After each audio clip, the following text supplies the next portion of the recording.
Bismillahirrahmanirrahim. Assalamualaikum warahmatullahi wabarakatuh. Selamat bertemu lagi dengan Pak Taruna dalam pembelajaran di internet coba-coba ya. Pada kesempatan ini saya mau menyampaikan kepada kawan-kawan semua dan anak-anakku semua untuk cara pengiriman di Google Classroom, karena banyak kendala yang kita hadapi sebagai guru ataupun sebagai murid ketika kita mau menilai dan murid ketika mau mengirim. Ini salah satu yang saya harapkan ketika saya memberikan video ini bisa memberikan bantuan dan sedikit mungkin ya sedikit banyaknya bisa membantu lah teman-teman semua. Baik, pada kesempatan ini harapan saya setelah menonton ini semuanya bisa berjalan dengan baik dan normal gitu ya. Baik, mari kita coba dari permasalahan yang pertama. Di permasalahan yang pertama biasanya ketika siswa mau mengirim tugas, ketika sudah buka dia dapati bentuk yang seperti ini. Pak, di sini tidak ada tempat mengirim tugas. Kalimatnya biasanya yang sampai di kita adalah sudah penuh Pak, atau tak bisa kirim tugas Pak. Nah, kalau seperti ini kalian sebenarnya tinggal dari tugas ini pilih petunjuk. Nah, dari situ kalian bisa milih linknya, kemudian kalian bisa bergabung dengan teman-temannya untuk mengirim tugas di Classroom. Atau ada hal yang lainnya, misalnya yang seperti ini. Ketika anak-anak masuk, nah, ini udah ada linknya, berarti dia sudah masuk di tugas ya. Di tugas dia masuk. Ini ada linknya, boleh di sini. Kalimatnya cuma satu pertanyaan, bisa kirim atau tidak jika ada instruksi kiriman baru. Misalnya siswa mau mengirim tugas yang kemarin, sementara ini ada siswa yang baru. Kalau misalnya di gurunya itu tidak memberikan batas waktu, maka dia bisa ngirim di tugas yang sebelumnya. Tapi ketika dia memberikan batas waktu, maka anak tersebut tidak bisa mengirim di yang sebelumnya. Jadi hanya bisa mengirim di sini, gitu ya. Jadi kalimatnya bisa kirim atau tidak, ya bisa, gitu kan. Tergantung dari batas waktu atau deadline. Walaupun sudah ada tempat atau instruksi kiriman baru. Ini contohnya. Atau mungkin ada yang seperti ini. Nah, ini contoh hasil kiriman tugas siswa. Contoh hasil kiriman tugas siswa yang memang benar-benar berada pada tempatnya di tugas kelas, tugas siswa di sini. Nah, tugas siswa di sini. Nah, kita kalau misalnya kalau udah seperti ini mudah menilainya. Tinggal klik yang di sebelah sini atau klik yang di sini boleh. Kalau misalnya kita sebagai guru gitu, tinggal klik aja saya mau memberikan nilai misalnya si Alia gitu. Kita tinggal klik ini bisa merubah nilai yang di sini gitu kan. Atau klik di sini kita bisa merubahnya.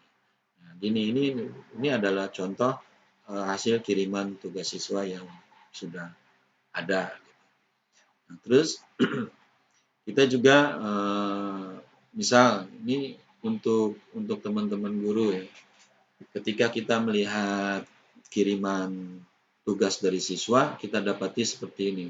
Oh, ini yang sudah diserahkan ada 10, yang sudah diberikan 177. Ini baru diserahkan, ini sudah diberikan. Artinya diberikan ini dia bisa aja cuman melihat saja gitu. Oh ya, melihat cuman absen doang istilahnya. Absen doang. Pak, sudah saya ngirimnya. Misalnya karena kita suka ada dua ya. Pak, saya sudah ngirimnya di Angkasa Belajar. Pak, saya sudah ngirimnya di WA. Pak, saya sudah ngirimnya. Padahal mereka belum sampai di sini. Jadi dia cuman diberikan seperti ini. Pak, saya nggak bisa ngirimnya karena memorinya sudah penuh misalnya. Ini harus saya tanyakan lagi pada bisa atau enggak gitu. Kalau misalnya ada instruksi ini, mereka cuma bisa ngirim. Yang menyerahkan ini cuma ada 10 dari 177 siswa, cuma 10 yang diserahkan tugasnya. Gitu ya. Selanjutnya, nah ini contoh ketika kita sebagai guru menilai dan memberikan respon kepada anak didik kita. Kita lihat hasil kerjaan mereka yang dikirim melalui Google Classroom, fotonya seperti apa, wah hasilnya sudah bagus dan benar semua, baru kita berikan nilai 100. Kemudian kita kasih komentarnya di sini. Kita kasih komentarnya apa misalnya, terima kasih kamu pintar, terima kasih hari ini kamu baik, terima kasih hari ini kamu luar biasa dan lain sebagainya. Nah, puji mereka dengan hasil kerja mereka, sehingga mereka juga merasa puas, tidak sia-sia mengirimkan tugas kepada kita dengan susah payah dan biaya tentunya ya. Itu adalah contohnya gitu. Ini ada contoh yang kedua, tempat kita juga sama untuk memberikan respon kepada siswa. Nah, cara mengirim tugas di Classroom ini untuk kelas 10 MIPA tahun 2020. Ini adalah alamatnya. Yang perlu diingat itu adalah alamat Classroom-nya sama password-nya.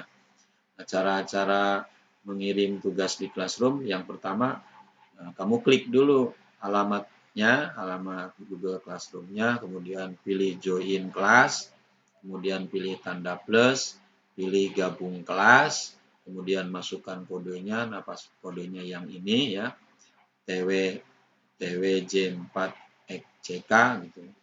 Masukkan, kemudian